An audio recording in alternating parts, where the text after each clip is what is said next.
I mentioned a few episodes back that I am really focused on paid traffic this year and really mastering paid traffic. So I've spent years on the conversion side of marketing and really figuring out how to just maximize conversions, how to build conversion systems, how to do all the copywriting and all of that, plus the offer aspect, how to create offers that are appealing to the target market.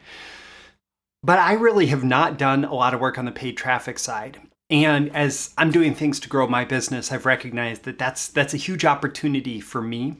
And so as I'm like in super learning mode, as I'm buying all sorts of information about paid traffic and learning from all these people about paid traffic, one of the things that I'm doing is I'm really trying to focus on like what are the absolute core principles? What are the underlying principles that make paid traffic work? And if you're familiar with my architecture of a skill model, if you've followed me for a while, you'll know that when you figure out the principles that make something work, that's like that's the foundation that everything else is built on. And from the correct principles come the correct strategy, come the correct techniques, and then tactics are like, it's like the tip of the pyramid, right? And so many people focus on, oh, what is this tactical thing that works? Like, oh, how do you set up the campaign structure? Whatever that works. But if you have the right campaign structure, but you have it all based on the wrong principles, yeah, maybe that's not actually the best way to go about it. And so I've really identified what, at least my understanding is, what's the number one principle to making paid traffic work for your business, trying to acquire customers for your business. And honestly, like if like Google, Facebook, all those other ad networks, they'll all take all the money that you want to throw at them. But how do you spend $1 and have it bring back more than $1 in return, with a customer in tow?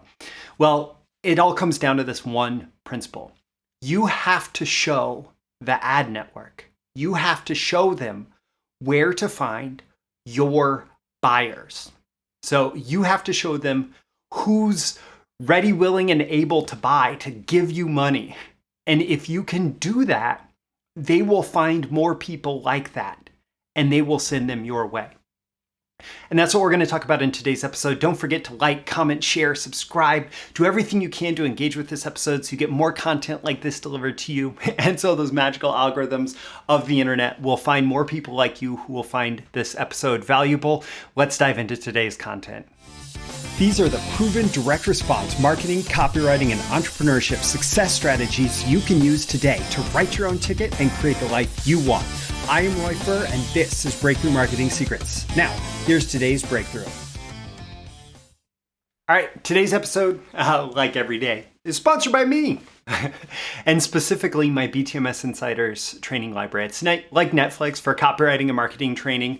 And especially because I come from that conversion side, from the offer side, there's a ton of content there. There's actually now more than 150 hours of training plus new content being added all the time that help show you things like how to build that offer and conversion system that's essential to have in place before you're putting a whole bunch of paid traffic into it. So check the link in the description to BTMS Insiders where you can learn all about how to do the copywriting and conversion systems that actually will get that traffic who is arriving at your website to become customers, to become leads, however your business is structured.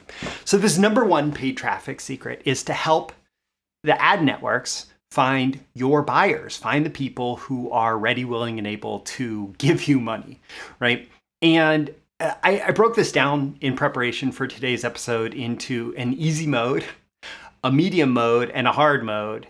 And as much as all of us want to go straight for the easy mode, it's not like it's, there are pros and cons to each one, okay? So let's start with the easy mode. Easy mode is retargeting or remarketing. And So this can be the highest ROI campaign in your ad account, but the challenge is that it's less scalable because the entire premise of this is to tell the ad networks, this person has engaged with my content before. So if you're on Facebook, they've engaged with your Facebook content. If you're on YouTube, they've engaged with your YouTube content. If you have a website, they've visited your website. Or perhaps they're a email subscriber, or they are engaged with your business in some other way. So basically what you're doing here is you're telling them who your people are. Like, these are my people. This is my audience that you are, that you might know, right? If you know these people, can you just show them my ads, right? And so again, like, you just say, hey, these are my site visitors. These are my on-platform engagers is a fancy term for it. Like, if it's Google, if these people have engaged with you on Google, then show them my ads more, right? Or on YouTube or whatever. Or converters, right? So somebody has bought maybe a welcome mat offer, a tripwire introductory offer, and you have more offers for them. You can certainly target those people specifically. You can do all sorts of targeting just based on how you sift and sort and segment the data. You can do all sorts of targeting. But again, like, all of these audiences are very small compared to the total market for most products and services, right? And so you're extremely limited here in terms of the amount of scale that you can create from this. And it gets worse. Massive changes are happening regarding privacy legislation, privacy regulations, and internal policies at the ad networks to kind of head off additional scrutiny around privacy. And so things like being able to have, Facebook called it a pixel, so we'll call it a pixel on your website that sends data back to Facebook and tells them this is the person visiting my website. Like, that capability is disappearing. There was the big Apple update, all of that are severely limiting your ability to retarget. And so it's going to be, going forward, it has already happened and it is going to continue to happen, that retargeting and remarketing are based less on observational data and more based on conversion or visitor action data, first-party data. So an example of this is, as we speak, if somebody has opted into my email list, I can still upload that email list to the ad network and say, if you have users associated with this email list, can you please show my ads to them? And as of right now, that type of retargeting is not being limited. That type of retargeting is, because it's based on this first-party data, and it's based on a pre-existing relationship of some sort with the with the users in question. So all of this to say, like, there's some big negatives, but there's also that huge positive of you're essentially telling the algorithm, like, here are the people who I believe are most likely to convert because they already know who I am. It's already a warm to hot audience. And so you're saying, here's my people, right? Here's who's most likely ready, willing, and able to buy. Can you just send them my way? And it's a great place to start with paid advertising. But you will always be limited there to the amount of traffic that you are driving into those different scenarios, right? Okay, so next up is lookalike audiences. And so these can have good ROI because what the algorithms are doing, what the ad networks are doing, is they're saying, oh, you've given me this audience of people who signed up for your email list. You've given me this audience of people who bought. You've given me this audience of people who subscribed, or even who just visited your site. I'll go find more people like them for you, right?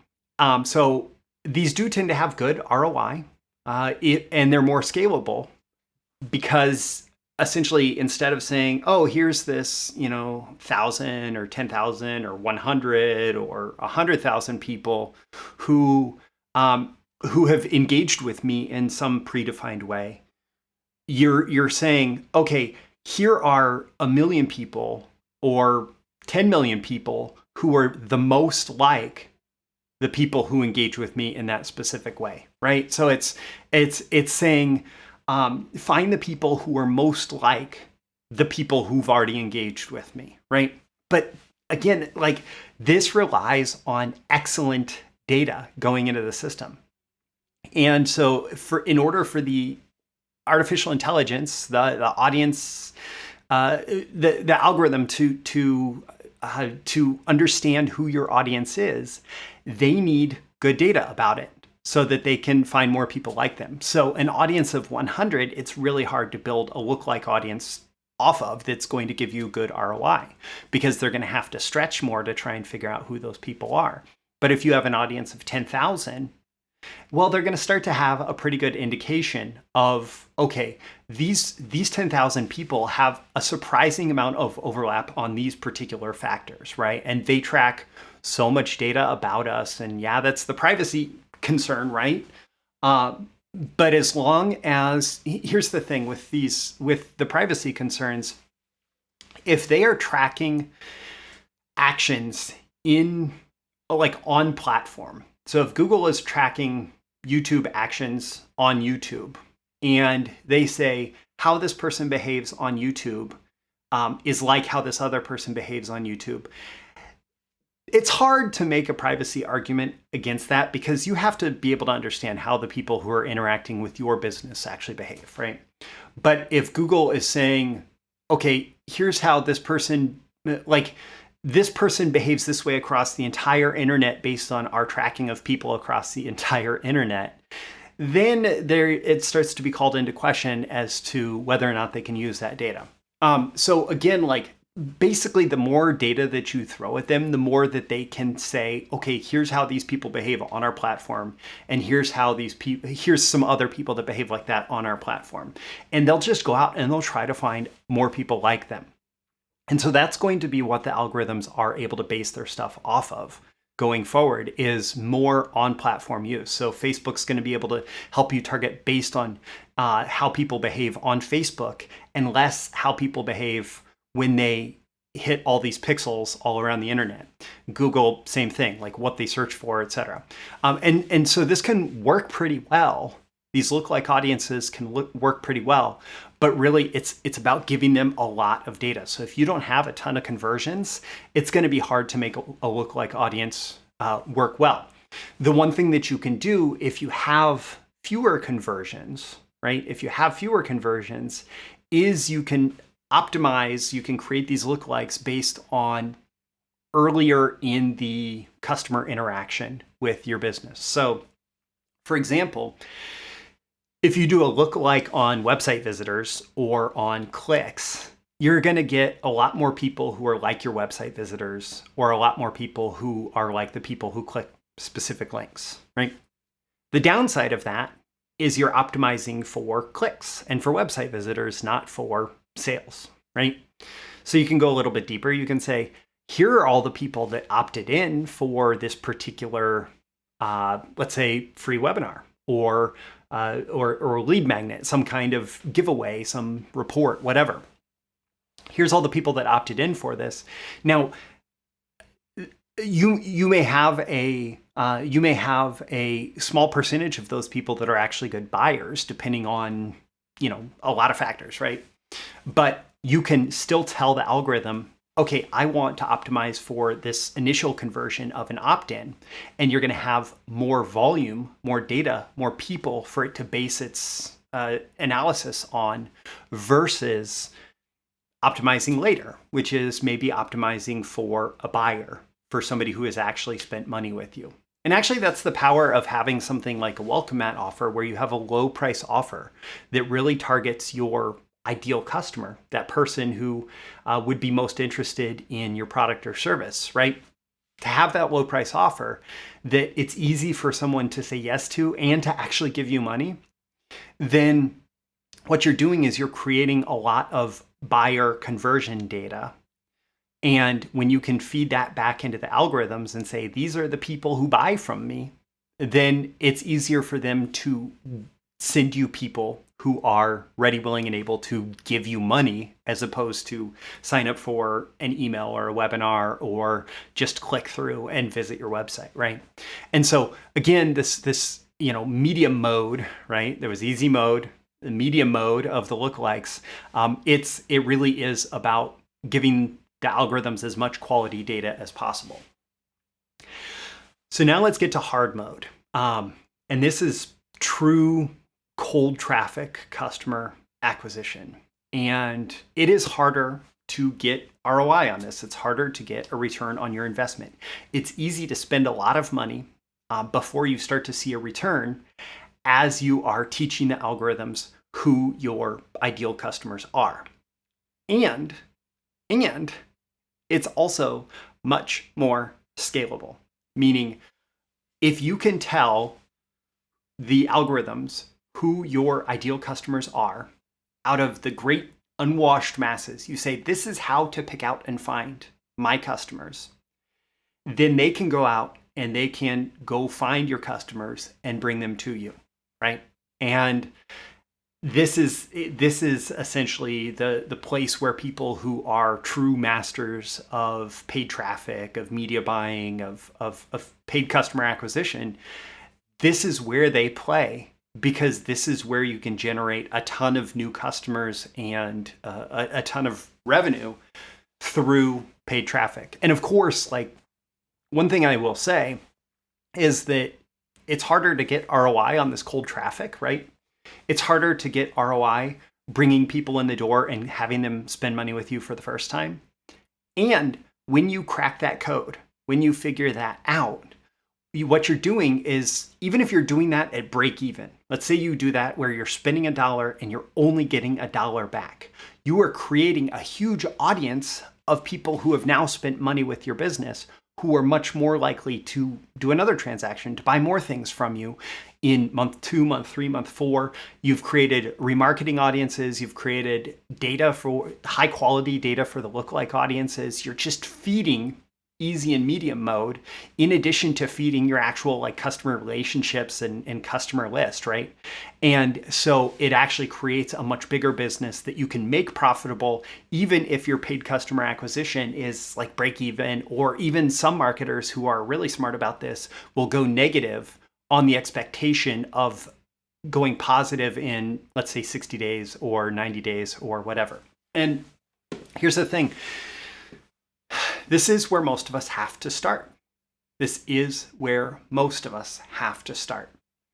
Retargeting and lookalikes, like, those things can help if you have a pre-existing presence. Let's say you have a pre-existing presence on YouTube. You could retarget people who've watched your videos or who are subscribers, or you have a pre-existing website where you've gotten some traffic.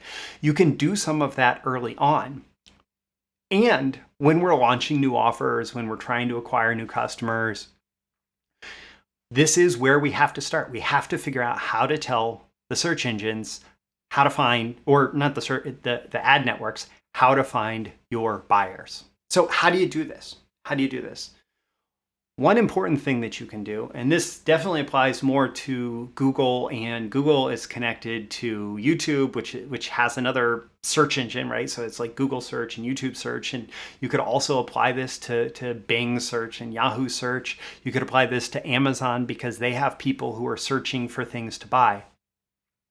But you need to find buyer intent, and one huge way to do that is with keywords.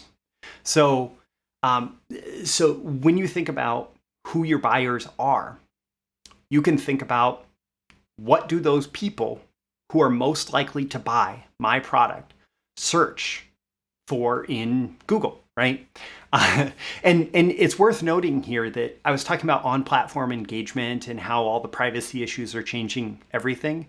If you think about Google as a search-first company, if you think about Google as a company who understands their users by the words that they type into the search engine, then you can understand that Google can really figure out where buyer intent lies. And so all sorts of targeting with all the changes going on. I'm not going to go into too many details here, but the one thing that seems to be able to be used consistently now in 2022 as a reliable method for targeting people on the various Google platforms, including Google Display Network, where you can show your ads on websites all over the internet, and YouTube advertising, as well as Google search advertising, is the keywords that they type into Google. And I think that that's going to be the one thing that, with all the privacy changes, is least likely to change, that Google is going to continue to let you search for people or target people based on the keywords that they're typing in. Because, hey, nobody's going to argue that a search engine should have access to their own user search data. People type a keyword in. Yes. Okay. So around keywords specifically, there are a couple different approaches that you can use. So one is when people are typing certain terms into Google, basically what they're doing is they're saying, I have this problem, what's the solution? I have this problem, what's the solution? So for example, I might type into Google how to write video sales letters that convert, right? And if somebody is searching for how to write video sales letters that convert, there's probably an intention around that, right? There's probably a specific person who's typing that type of keyword in, or, how to, I don't know, how to clean gum out of clothes or something like that, right? That person has a specific problem that they want to have solved. How to break through weightlifting plateaus. That person has a specific problem that they want to have solved. How to save more money for retirement. That person has a specific problem that they want to have solved, right? So it's about identifying, if someone has a problem and is looking for a solution like yours, what do they type into Google, right? Or here's an alternative. Somebody who's a little bit further along in the buying cycle, meaning okay, they've maybe looked at, they understand the problem that they're trying to solve. They've looked at potential solutions and they've decided, okay, I need to hire a roofing contractor to replace the roof on my house. So that person might be typing comparison shopping keywords into Google. So that person might be typing in best roofing contractor in Lincoln, Nebraska, right? Or best AdWords ad agents or Google Ads agency, best financial copywriters available for hire. I don't know, best whatever, right? So what you're identifying there is a comparison shopping intent, right? You're finding buyer intent in the keywords that they're typing in. And then that particular person for Google and other search engines can be targeted, well, for Google specifically, they can be targeted on Google, for the search ads. So your ads show up when they search. But that particular person could also be targeted on YouTube, and based on the searches that they put into YouTube, that person could be targeted on Google Display Network. There's just all sorts of targeting of the type of people who are searching for those particular terms. The completely different approach to this that is more in alignment with Facebook, but it also, there is still some relevance to Google Ads. That's we're down at the principles level, going back to my architecture of a skill, meaning that I'm not going to tell you this is how you go do this on these platforms, because you have to understand, if you get this principle and you apply this principle in the right way, you can figure out what the technical implementation is of it. What's the technique that I use to apply this? So the first thing in terms of going after cold traffic is finding buyer intent. And when you can find this group of buyers that behave in a certain way, meaning they're most likely to convert for you, and you then feed that back into the search engine and say, give me more people like this, or when you feed that back into the ad platform and you say, give me more people like this, they can go find those people for you. So the other thing that you can do, and this is definitely more akin to Facebook advertising, is basically finding your people, identifying your people, finding where your buyers hang out, who they follow. So who has your buyers? Like, for me, I'm in marketing, I'm in direct response. And so one big common name in direct response of people that would be most likely to have my buyers would be Russell Brunson, ClickFunnels. Like, it's people who are doing the type of marketing that I do. And there are for every industry, you could look at, okay, who are the most popular names? What's the most popular media? Who already has that pre-existing relationship with your audience? And so first you have to figure out who they are, like who your people are, and you have to figure out like who they follow, where they hang out, what kind of media they consume, etc. And you figure out who has a relationship with them. And then you have to, through testing, tell the ad platforms to say, hey, this person or a person who follows this person, or a person who goes to this website, or a person who whatever is my people. Can I put an ad in front of them? And if they click it, send them my way, right? And so you have to figure out, how do you attract those people to you? And so you like the whole point here is just identifying, like, you have to know who your buyers are and where they hang out, who they follow, what media they consume. And then you can figure out through the different targeting strategies on the platforms, you could say, I think my buyers are here. Can you send them my way? And you're going to have to do some controlled testing of this, because some of the assumptions that you make are not going to be right, and some of them are going to be right. And you have to trim the fat. You have to cut away what is not good targeting, right? For whatever reason. Maybe there's already too many other people targeting them, so it's too expensive for you to get customers, or maybe it was just a bad assumption, or whatever it is, right? You need to find where your buyers hang out, test some ads in front of them, and see how they work, and keep doing what works and stop doing what doesn't. And remember, like, it's super important that traffic is actually only one piece of the pie. So success in internet marketing, success in marketing in general, right? If you think of traffic as, like actually buying ad space in a magazine and getting people to respond that way, that's a form of media buying that generates traffic, right? So it doesn't have to be online. Online is what we've talked about through most of this, right? Because that's where the algorithms are. But still, if you're buying media in a magazine, that is going through that last thing that I talked about. Like, my buyers read Smithsonian Magazine, or my buyers read Air and Space, or my buyers read Newsweek, or whatever. And you put the ad there on the assumption that they're going to. And if it generates response, if it gets you the buyers, right, then you know that it worked and you do more of it. Otherwise, you stop doing it, right? So you have to remember, though, that this traffic, media buying, etc., that's only one piece of the total puzzle. You also have to understand conversions. So once they click through the ad, that does not mean they're going to become a customer. The better conversion system that you have in place, the more profit you can generate on all that traffic that you invest in. Also,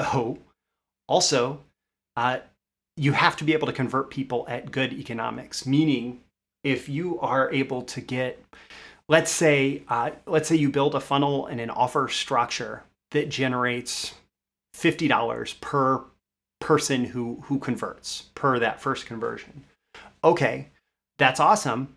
If you are able to optimize the economics of that such that the first conversion will generate on average $100 instead of $50, well, then suddenly you're able to spend more money on traffic. So it is about traffic plus conversion plus economics and figuring all of that out.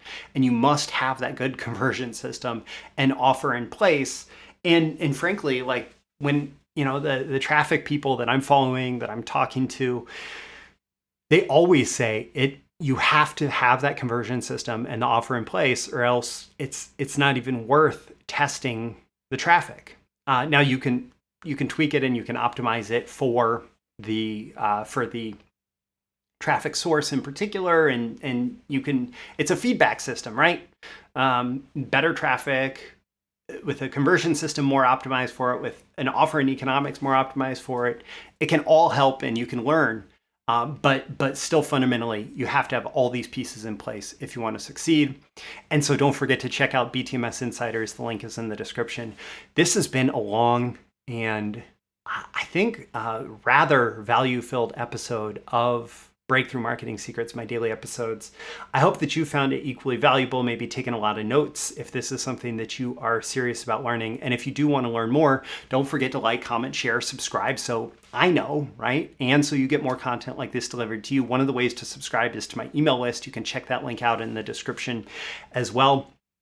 Once again, I'm Roy Furr. This is Breakthrough Marketing Secrets. With every episode, I aim to help you build your marketing genius, build and grow your marketing genius. And I think that I've done a pretty good job today. Let me know.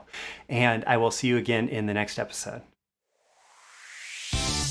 Thank you once again for tuning in to this daily episode of Breakthrough Marketing Secrets. Remember, check out the links with this episode for even more value. Now make sure you like, comment, share, subscribe, and engage in every way you can to keep this show going and growing and delivering daily value to you. I'll catch you soon for your next big breakthrough.